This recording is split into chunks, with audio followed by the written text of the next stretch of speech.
Salam, shalom, peace be unto you. Welcome back to the Septuagint versus the Masoretic YouTube channel.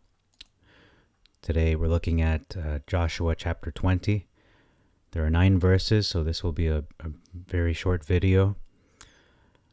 Beginning in verse 2, we have an omission of the word the or the. And the reason I point this out is because they're not just cities of refuge, they are the cities of refuge that were mentioned previously in the books of Numbers and Deuteronomy as well. So these are specific cities, not just some cities of refuge. They are the cities of refuge.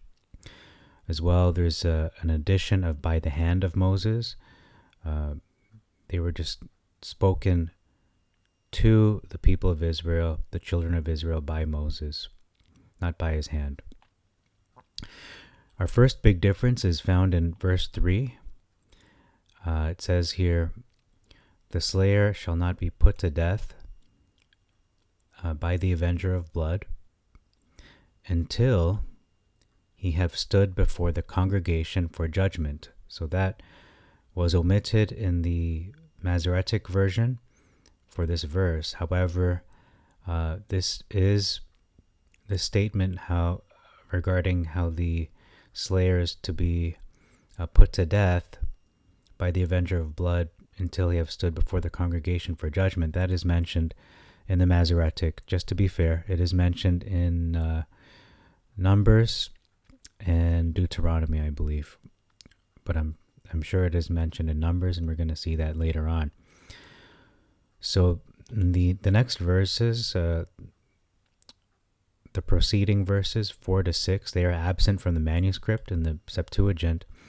However, just to be fair again to the Masoretic, what is contained here, what has been added here, they are a summation of an abbreviated version of Numbers chapter 35, verses 16 to 25. So again, in this chapter of Numbers 35, it does mention how the slayer shall not be put to death by the avenger of blood until he have stood before the congregation for judgment. So that is mentioned there, just not in this chapter.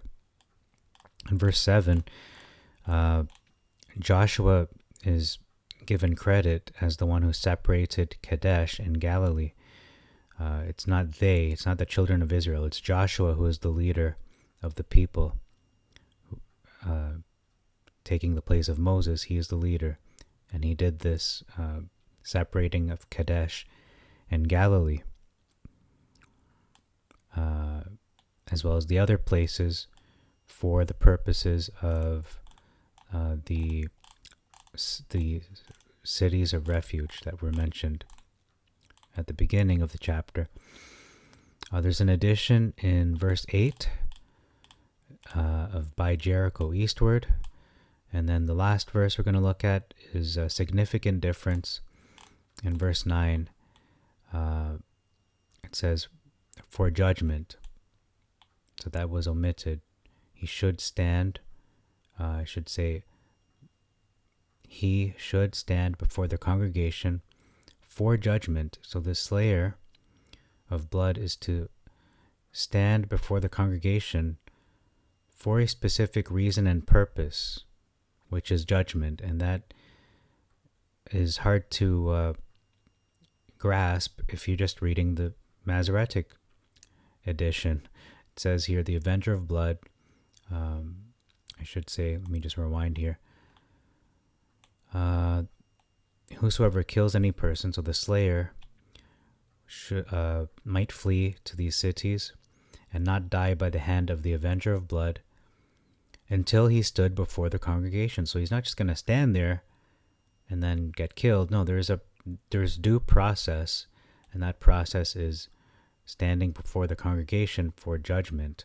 And it's described in more detail in Numbers chapter 35, as well as Deuteronomy in various places.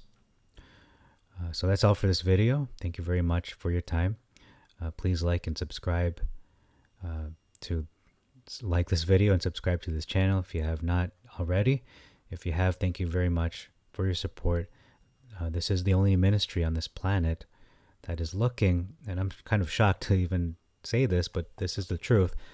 No one else is looking at the Septuagint and the Masoretic side by side, chapter by chapter, line by line, from Genesis to the end of the prophets. So that's all for this video. Until next time, we'll look at Joshua chapter 21. And I bid you shalom, salam, peace be unto you, and maranatha.